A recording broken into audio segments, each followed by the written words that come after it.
Equal MSP के नाम पर इतना लाख करोड़ कोई भी सरकार देना चाहेगी क्या?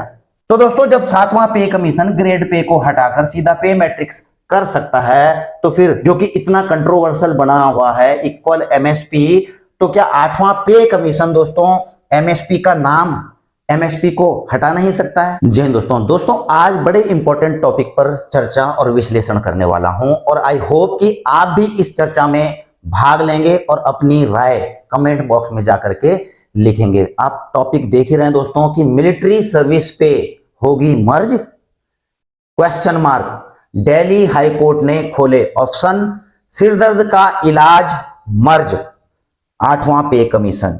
जी हाँ दोस्तों, मैं इस पर चर्चा करूं उससे पहले मैं आपको दिखा देता हूं जो दिल्ली हाई कोर्ट ने, आपको पता ही है, रिसेंटली 30 सितंबर 2024 को इक्वल एमएसपी के ऊपर जो है डिसीजन दिया था। और डिसीजन दोस्तों आप सभी को पता है, हालांकि अब ये उपलब्ध है हाई कोर्ट की वेबसाइट पर, इसलिए ये चर्चा में आया हुआ है। और दोस्तों इसमें बेसिकली क्या डिसीजन दिए गए हैं मैं आपको मोटा मोटा बता देता हूं। देखिए यहां पर जो है, हालांकि जो पूर्व सैनिक संगठन थे उनकी तरफ से बड़े मजबूत पक्ष रखे गए थे, लेकिन जो सरकार की तरफ से जो वकील थे उन्होंने जो दलीलें दी दोस्तों, वो दलीलें इस प्रकार की दी थी कि ये सारा जो मैटर होता है वो पे कमीशन का मैटर होता है। पे कमीशन के द्वारा ही ये सारी चीजें डिसाइड की जाती है कि किस प्रकार से पे फिक्सेशन होना है। उसके लिए एक अलग ही बॉडी होती है पे कमीशन, वही डिसाइड करती है और अल्टीमेटली गवर्नमेंट केवल उसको मंजूर करती है। और दोस्तों इसमें सरकारी वकीलों ने यह भी दलील दी कि जो मिलिट्री सर्विस पे है छठवें पे कमीशन में लेकर के आया गया था। उस समय जो जेएसयू जवानों का जो मिलिट्री सर्विस पे थे वहां पे कमीशन ने कम ही रेकमेंड किया था, वो तो 1000 किया था, आपको शायद पता ना हो, मैं आपको बता देता हूं। लेकिन गवर्नमेंट ने उसको बढ़ा करके जब वो अप्रूवल के लिए गया तो उसे 2000 रुपए कर दिया था जेएसयू जवानों का।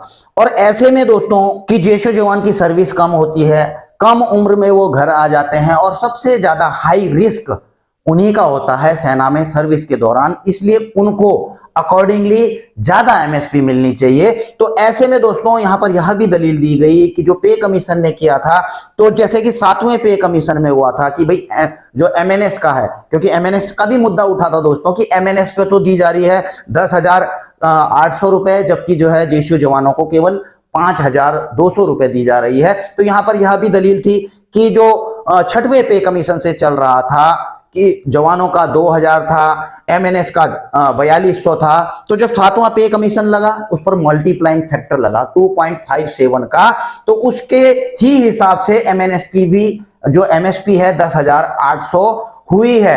तो कुल मिलाकर के यह 7 पे कमीशन का डिसीजन नहीं था, ये 6वें ही पे कमीशन का था। इस पर केवल 7वें पे कमीशन का मल्टीप्लिकेशन फैक्टर लगा है। इस पर यह भी पॉइंट ऐड किया गया कि पे कमीशन के द्वारा ही यह डिसीजन लिया गया था कि जो ब्रिगेडियर रैंक से ऊपर के अधिकारी हैं उनको एमएसपी नहीं दी जाएगी। और इसके अलावा दोस्तों तो सरकारी पक्ष ने अपने केस को मजबूत करने के लिए पंजाब और हरियाणा कोर्ट के डिसीजन को भी यहां पर रखा कि पंजाब और हरियाणा कोर्ट में भी इक्वल एमएसपी के लिए नायक हरपाल सिंह के द्वारा केस किया गया था, जिसको कि पंजाब हरियाणा कोर्ट ने डिसमिस कर दिया था। तो कुल मिलाकर के जब दिल्ली हाई कोर्ट ने दोस्तों इस पर डिसीजन दिया तो कोर्ट ने यही कहा कि जो पे कमीशन होता है उसी में एक्सपर्ट बॉडीज होती हैं जो कि इस चीज का मूल्यांकन करती हैं कि भाई किसका ज्यादा रिस्क है, किसका कम है, किसको कितना जो है पे दिया जाना है, किसको कितने अलाउंसेस दिए जाने हैं, ये सारा का सारा जो है पे कमीशन डिसाइड करती है। और ऊपर से जैसे कि पंजाब हरियाणा ने भी इस केस को रद्द कर दिया था, तो उसी प्रकार से जो है दिल्ली हाई कोर्ट ने भी इस केस को सेम आर डिसमिस्ड उसी प्रकार से डिसमिस कर दिया।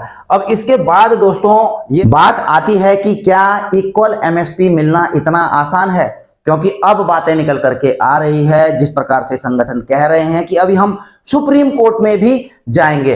तो दोस्तों इस पर थोड़ा विश्लेषण और चर्चा कर लेते हैं, इस पर भाग जरूर लेना। आपको पता होना चाहिए दोस्तों कि जो इक्वल एमएसपी है वो छोटा मोटा मुद्दा नहीं है। आपको भले ही कैसा ही लग रहा होगा, लेकिन इक्वल एमएसपी का मुद्दा छोटा मोटा मुद्दा नहीं है। क्यों नहीं है दोस्तों? क्योंकि इससे इकोनॉमी में फर्क पड़ने वाला है। आपको पता होना चाहिए दोस्तों कि अगर इक्वल एमएसपी को गवर्नमेंट या फिर कोर्ट की तरफ से दे दिया जाता है और गवर्नमेंट उसको दे देती है, तो तकरीबन दोस्तों 4-5 लाख करोड़ का खर्चा है इसमें। मैं इसको एग्जैक्टली नहीं कह रहा हूं कि इतना ही खर्चा है, लेकिन ये एक्सपेक्टेड है दोस्तों कि 4-5 लाख करोड़ तक का इसमें खर्चा जा सकता है। और आपको यह पता होना चाहिए दोस्तों कि हमारे देश का डिफेंस बजट आखिर है कितना। 2020 में आप देखेंगे दोस्तों 4.71 लाख, ठीक है ना, यानी कि 4.25 लाख करोड़ का बजट, और दो जो कि बढ़ करके आप देख ही रहे हैं ग्रेजुअली हर साल में कितना कितना बढ़ा, और 2024-25 के लिए 6.21 लाख करोड़ है। और दोस्तों ये जो 6.21 लाख करोड़ है ना दोस्तों, इससे पेंशनर की पेंशन भी जाती है, जो डिफेंस पेंशनर्स हैं उनकी पेंशन है, इसमें ओआरओपी भी शामिल है दोस्तों, जो ओआरओपी के तहत बढ़ा हुआ पेंशन है।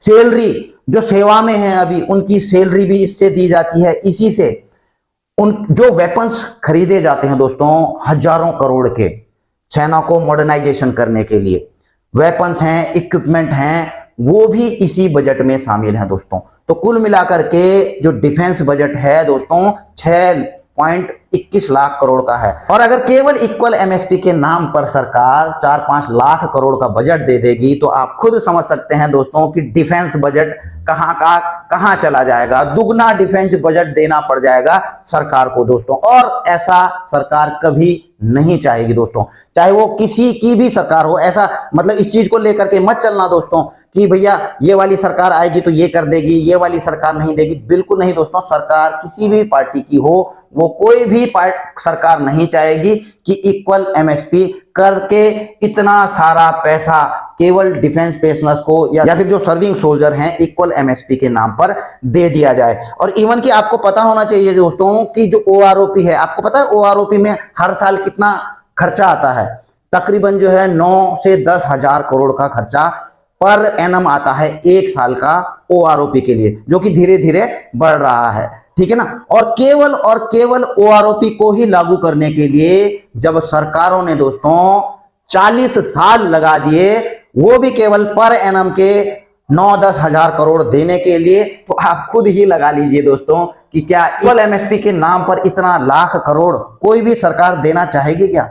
चलो आप ही बता देना दोस्तों इसको कमेंट बॉक्स में, क्योंकि इससे न केवल डिफेंस बजट बल्कि इकोनॉमी में भी काफी फर्क पड़ने वाला है। अब देखिए दोस्तों जो भी हो, लेकिन इक्वल एमएसपी के नाम पर जेसीओ जवानों में गुस्सा तो है कि हमारा इक्वल एमएसपी होना चाहिए, क्योंकि हमें रिस्क ज्यादा है, और बिल्कुल उनका पॉइंट जायज भी है।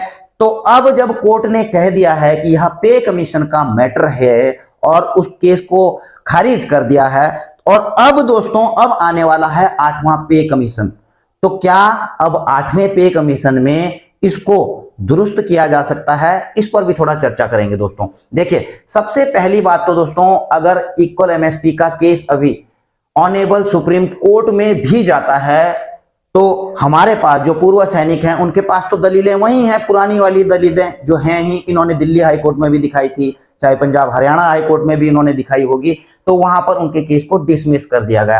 अब अगर ऑनेबल सुप्रीम कोर्ट में भी चले जाते हैं, तो दोस्तों यहां पर मुझे लगता है कि गवर्नमेंट का केस मजबूत रहेगा। क्यों रहेगा मजबूत?